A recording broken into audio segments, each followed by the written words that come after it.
शहजादा कहता है, कांग्रेस कहती है कि 5 रुपए में खाना मिलता है।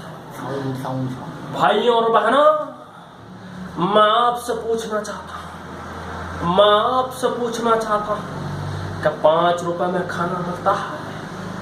हमारे गुजरात में भाइयों और बहनों 5 रुपए के चाय भी नहीं मिलते, लेकिन हमारे गुजरात के लोगों में भाइयों और बहनों इतना समर्थ है कि वो 5 रुपए का क्या 50 रुपए का खाना भी खा सकता है मित्रों, खा सकता है।